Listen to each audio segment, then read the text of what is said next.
We'll get started if anybody shows up late. That works. We're starting a new series on understanding the resurrection. Now, keep in mind, this is going to be based on how theologians and philosophers started to think about the resurrection post-Enlightenment. So the Enlightenment changes how we think about everything.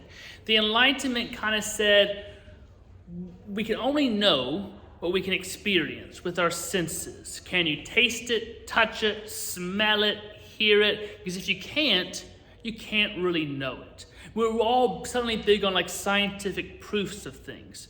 So before the Enlightenment, you had more of a sense of mythic truth, poem truth, and less math truth. With the Enlightenment, everything's like, can you scientifically prove this? And there's a place for that, that's important, but some things can't be scientifically proven. Do you love your children? Prove it. Or you take care of them, or you're by law required to take care of them. Or you can say social conditioning. Prove you love them. You can't. You can point out some things. So some things can't be so scientifically proven. But the Enlightenment changed how we think. And it made people change how they thought of the resurrection. Because in all these areas, it's like there have to be contemporary analogs, analogies of something happening now that's similar to the past. And people are like, well, we're told to think one thing in every area of our life and something different when it comes to faith and resurrection. How does that work? So over the next few weeks, we'll look at how different people started grappling with this whole idea of resurrection in a post-Enlightenment world. When was the Enlightenment? So Enlightenment, you'll probably pretty much say 18th century. 1700s is kind of the main period. You start having it more so, but really people like Immanuel Kant, John Locke, these sort of folks were like key Enlightenment thinkers. So we'll kind of start with one guy who's kind of in the 18th century. But we'll first talk about faith and history. So the question of faith and history often comes to focus on the question of the resurrection of Christ. The question, more specifically, here you go. I didn't want to disturb you. Oh, you're never disturb me enough. Hi, everybody. The question of the resurrection, more specifically, whether Christ was actually raised from the dead, and if so, what that event might mean. It brings together the central components of the Enlightenment critique of traditional Christianity. So all people are rethinking things that are critiquing kind of how Christianity thought, the things we used to believe. And that shouldn't be too weird, because we often look back at the Greeks and say, you thought these things about how the world was created? Or different longtime people, you heard like, oh yeah, the thunder is God's angels bowling. Anybody ever hear that? We laugh at that now because we know that's not actually what happened. What you had in the Enlightenment was this idea of the God of the gaps. For too long, people just assigned, if they couldn't understand it, they gave it to God. They said, God did this. But then as science explains things, God's role shrinks and shrinks and shrinks. And we begin to think, well, God doesn't have any place anymore. But that was the fault of just giving everything to God we didn't understand, or making up these kind of random stories. Because humans are always trying to find a way to understand, and we tell stories is the best way to teach. But the Enlightenment critiqued Christianity just as we critique others who we think this isn't the way we should be thinking anymore. And sometimes that's good. And sometimes it helps to kind of change how we think, whether it's economically, politically, socially. Sometimes critique is a good thing. We often make critique all be negative. But critique, I found this on the web. No, Siri. Critique can be helpful. If no one critiques your writing, are you going to get any better? If no one critiques your singing, are you going to get any better?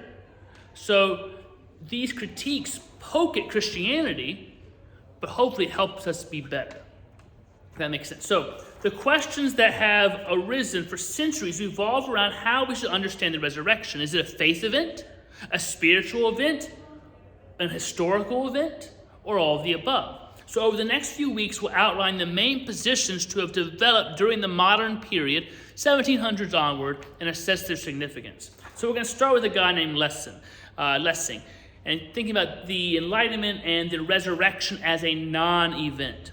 So the characteristic Enlightenment emphasis on the omnicompetence of reason and the importance of contemporary analogs to past events led to the development of an intensely skeptical attitude toward the resurrection in the 18th century.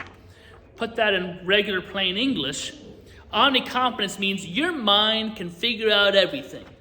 It can deal with it. It has the ability to answer all questions. And contemporary analogs to past events means something is happening today that's similar to something happened 200 years ago. You can say, oh, that makes sense. I can understand that. Like, if you see somebody set a leg that's broken today, you can say, okay, I can believe someone could set a leg 200 years ago. That makes sense. Like, when you can see it. I'll get into more examples in the future, but you have to have something you can kind of compare with today to believe it used to ever happen. So Lessing, a theologian, provides an excellent example of this attitude of skepticism toward the resurrection. He confesses that he does not have personal first-hand experience of the resurrection of Christ. So why, he asks, should he be asked to believe in something which he has not seen? So again, Enlightenment thinkers were very big on empirical evidence, something that can be known through the senses. We trust ourselves more than anybody else. And this isn't new, right? Right now, everybody wants to be their own expert. Like, I'm going to do my own research on Google and discover for myself if so-and-so or whatever is true. Now, we don't always use the best research techniques when we do this, but we're very much independent. We think we know best. We can find out our own answers. Same thing 300 years ago. People said, I can't sense it myself. How am I to know it? I just have to take your word for it? Who are you? They want to have a first-hand experience.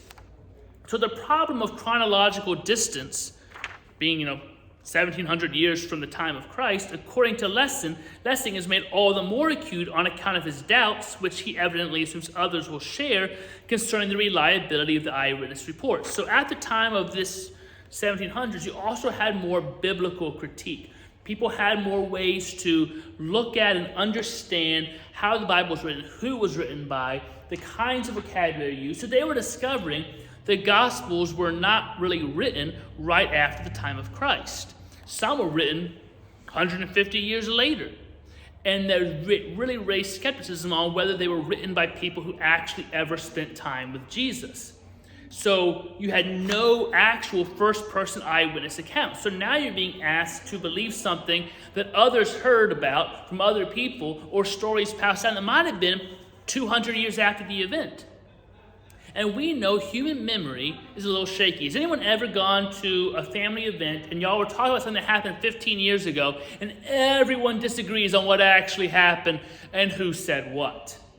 Because we all have different understandings.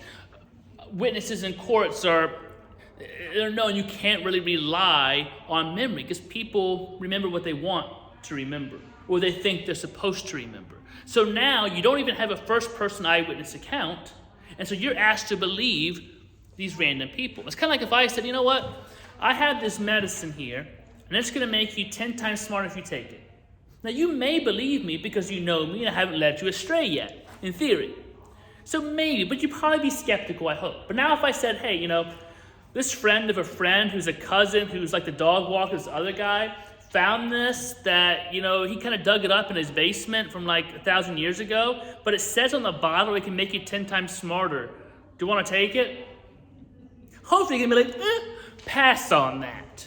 Because you don't know the friend of a friend's cousin's dog walker's guy. That's something from 1,000 years ago that hasn't been proven. I don't know if I want to take this medicine. So that's what Lessing is saying. We don't even know who wrote these books. They weren't actually there.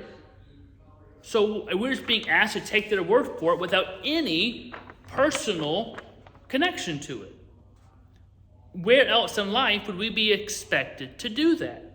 So basically, he says our faith rests upon the authority of others rather than the authority of our own experience and rational reflection upon it. Because we like to have our own experience of things to know for sure. Like if I'm going to walk over a squeaky rope bridge, before I walk over that squeaky rope bridge, you know what I want to do? One, I want to see someone else walk over it. I don't want to be the first person to test it. And I want to kind of hold the rope. I want to measure some things. I want to know when it was built.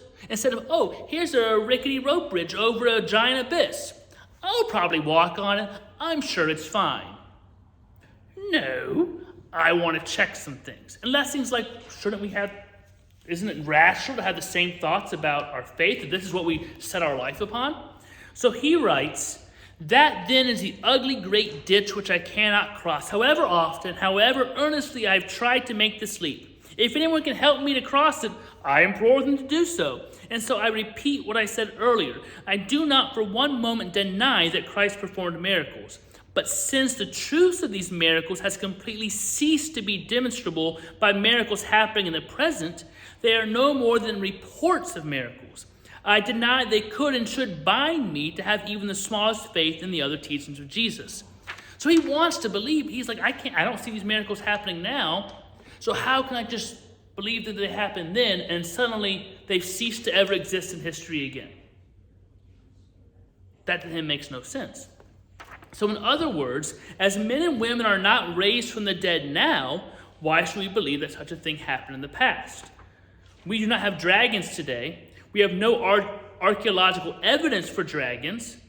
So we do not believe they lived in the past, even though almost every culture has stories of dragons in the past. So there are tons of stories about dragons existing from people who might be kind of reputable. But very few people believe that there were fire-breathing dragons ever alive because we haven't seen them and we have no evidence for them, right? But there are stories and there are pictures. And that's what Lessing's kind of saying. There are stories and things about Jesus, but we have no actual evidence. So how can we believe that? Why aren't we all believing in dragons? Because there are stories. At issue here is the central theme of the Enlightenment, human autonomy. Reality is rational, and human beings have the necessary epistemological capacities to uncover this rational ordering of the world. Truth is not something which demands to be accepted on the basis of an external authority. It is to be recognized and accepted by the autonomous thinking person on the basis of the perception of congruence between what the individual knows to be true and the alleged truth which presents itself for verification. This all comes down to truth. Now, if you really want to dig more into how do we know what's true or not, last year I did an all online recorded series on epistemology that explored how do you know what is truth? What is truth to begin with? How do you ascertain if something is true or not?